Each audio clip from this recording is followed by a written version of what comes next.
ఆంధ్రప్రదేశ్‌లోని ప్రభుత్వ టీచర్లకు ఇక్కడ చాలా తీవ్రమైనటువంటి ఒక సమస్య వచ్చి పడింది. అది టెట్ సమస్య. ఇది కూడా ఆల్రెడీ ఉద్యోగాలు చేస్తున్నటువంటి ప్రభుత్వ టీచర్లకు సంబంధించినటువంటి సమస్య. టీచర్లు తమ సమస్యను విన్నవించుకోవడానికి వైఎస్ జగన్‌ని కలిశారు. కూటమి ప్రభుత్వ నేత ముఖ్యమంత్రి చంద్రబాబు నాయుడిని కలవలేదు. వైఎస్ఆర్ కాంగ్రెస్ పార్టీ అధినేత ప్రతిపక్ష నేతగా ఉన్నటువంటి వైఎస్ జగన్‌ను కలిసి తమ సమస్యను విన్నవించుకున్నారు. మరి ఈ సమస్య ఏదైనా ఆంధ్ర రాష్ట్రానికి పరిమితమైన సమస్య అంటే కానే కాదు. ఇది దేశవ్యాప్తంగా ఉన్నటువంటి సమస్య. అసలు టెట్ సమస్య ఏంటి? ప్రభుత్వ టీచర్లు టెట్ సమస్య ఎదుర్కొంటున్నది ఏంటనేది ఒక్కసారిగా పరిశీలిద్దాం.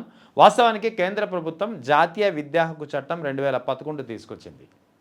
ఈ జాతీయ విద్యా హక్కు చట్టం 2011 ఏం చెబుతుందంటే 2011 కంటే 11 నుంచి టెట్ పరీక్షను అంటే ఎవరైతే డిఎస్సి వివిధ రాష్ట్రాలు నిర్వహించే డిఎస్సి పరీక్షను ద్వారా టీచర్ రిక్రూట్మెంట్కు ఎన్నికవుతారో వీళ్ళంతా దానికంటే ఎలిజిబిలిటీగా బీఈడి తర్వాత టెట్ అనేది తప్పనిసరిగా క్వాలిఫై అవ్వాల్సి ఉంటుంది. అది కూడా 60% మార్కులతోటి.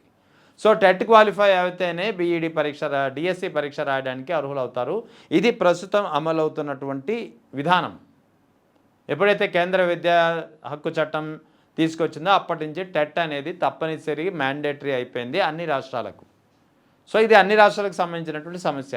కానీ ఇక్కడ సమస్య ఏమొచ్చిందంటే 2011 నాటికి అప్పటికే ప్రభుత్వ టీచర్లుగా ఉన్నవాళ్ళు, అది కూడా ఏదో అలవొక్కగా ఉద్యోగాలు డిగ్రీలతోనో లేదా రికమెండేషన్తోటో సంపాదించిన వాళ్ళు కాదు. అప్పట్లో కూడా డిఎస్సి పరీక్షలు జరిగేవి. డిఎస్సి విధానంలోనే ఒక రిక్రూట్మెంట్ ప్రాసెస్ జరిగేది. అంటే ఒక కాంపిటేటివ్ పరీక్ష ద్వారా మాత్రమే ఉత్తీర్ణులై ఉద్యోగాలు తెచ్చుకున్నటువంటి టీచర్లు.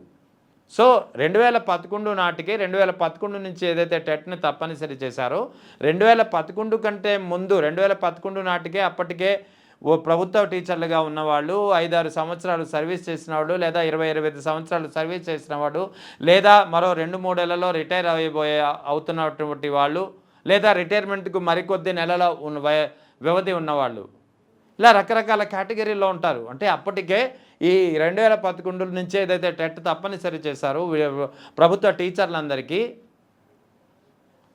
అప్పటికే ప్రభుత్వ టీచర్లుగా ఉన్న వారు కూడా టెట్ తప్పనిసరిగా క్వాలిఫై అవ్వాలి అనేది కేంద్ర ప్రభుత్వం చెబుతున్నటువంటి చట్టం.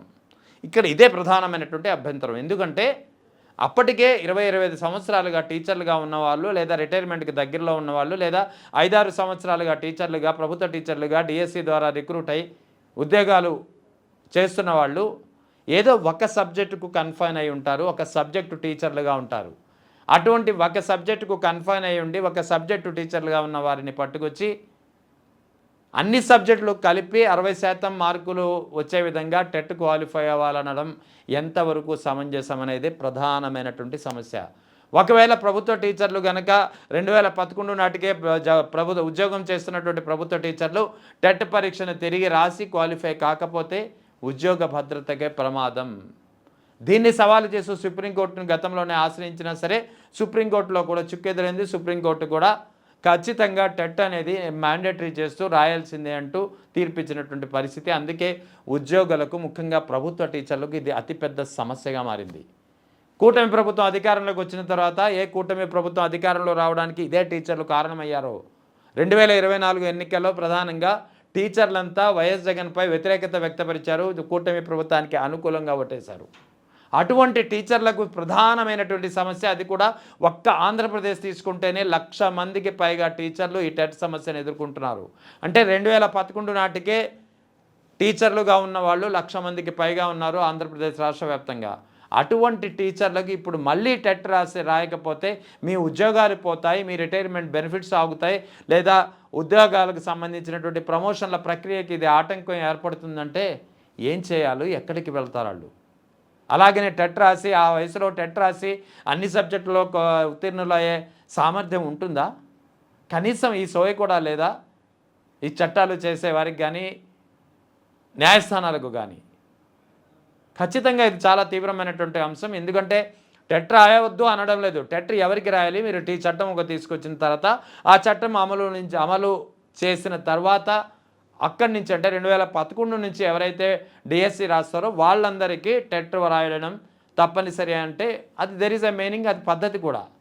కానీ అంతకు ముందు ఆల్రెడీ ఉద్యోగాలు చేసేవారికి కూడా టెట్ మళ్ళీ రాయాలనడం, లేకపోతే ఉద్యోగ భద్రత ఉంటుందో, ఉద్యోగ భద్రతకి ప్రమాదం ఉంటుందని చెప్పడం అనేది చాలా ప్రమాదకరమైనటువంటి విషయం, చాలా అభ్యంతరకరమైనటువంటి అంశం.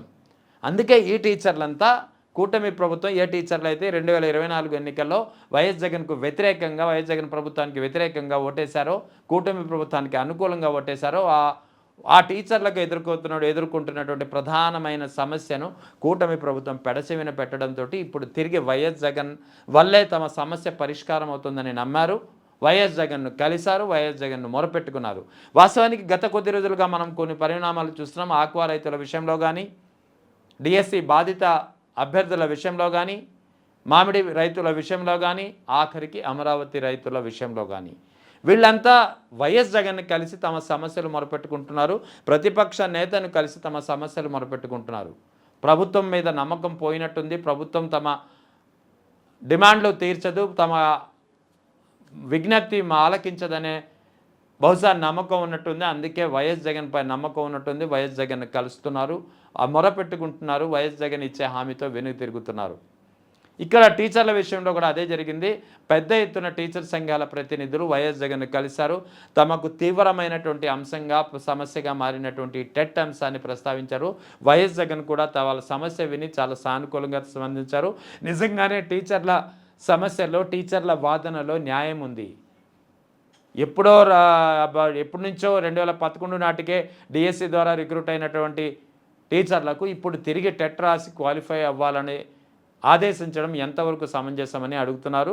తమ ఎంపీల ద్వారా కేంద్ర విద్యాశాఖ మంత్రి ధర్మేంద్ర ప్రధాన్తో మాట్లాడిస్తామని, అవసరమైతే ప్రధానితో తాను చర్చిస్తానని కూడా వైఎస్ జగన్ చాలా స్పష్టమైన హామీ ఇవ్వడమే కాకుండా ఇదే అంశంపై ఈ టెట్ను మినహాయించాలి, ముఖ్యంగా 2011 కంటే ముందు ఉన్నటువంటి ప్రభుత్వ టీచర్లకు టెట్ పరీక్ష అనివార్య పరిస్థితి నుంచి మినహాయించాలి, అవసరమైనటువంటి సబ్సెక్షన్ క్లాజ్ 1ను సవరణ చేసే విధంగా సుప్రీంకోర్టులో రివ్యూ పిటిషన్ వేయడానికి కూడా పార్టీ తరపున పూర్తిగా సహాయ సహకారాలు అందిస్తామని వైఎస్ జగన్ చాలా స్పష్టమైన హామీ ఇచ్చారు టీచర్లకు. దాంతో టీచర్లు కాస్త రిలాక్స్ అయినటువంటి పరిస్థితి. ఓవరాల్గా టీచర్లకు సంబంధించినటువంటి ఈ కీలకమైనటువంటి సీరియస్ అంశం ఇది. టెట్ పరీక్ష నుంచి 2011 నాటికే టీచర్లుగా ఉన్న వాళ్ళకి టెట్ పరీక్ష నుంచి మినహాయించాల్సినటువంటి పరిస్థితి ఉంటుంది. లేకపోతే ఆ టీచర్ల ఉద్యోగాలకే ప్రమాదమయ్యే పరిస్థితి, ఆ ఉద్యోగాలకే ఎసరు పడే పరిస్థితి. అందుకే వైఎస్ జగన్ కూడా సానుకూలంగా స్పందించి స్పష్టమైన హామీ ఇచ్చారు. తమ ఎంపీలతో కేంద్ర విద్యాశాఖ మంత్రి ధర్మేంద్ర ప్రధాన్తో మాట్లాడతామని, అవసరమైతే తాను ప్రధానితో చర్చిస్తానని, సుప్రీంకోర్టులో కూడా ఈ అంశంపై రివ్యూ పిటిషన్ ఇస్తామని ఒక క్లియర్ కట్ హామీ ఇవ్వడంతో టీచర్లంతా చాలా రిలాక్స్గా ఊపిరి పీల్చుకున్నటువంటి పరిస్థితి.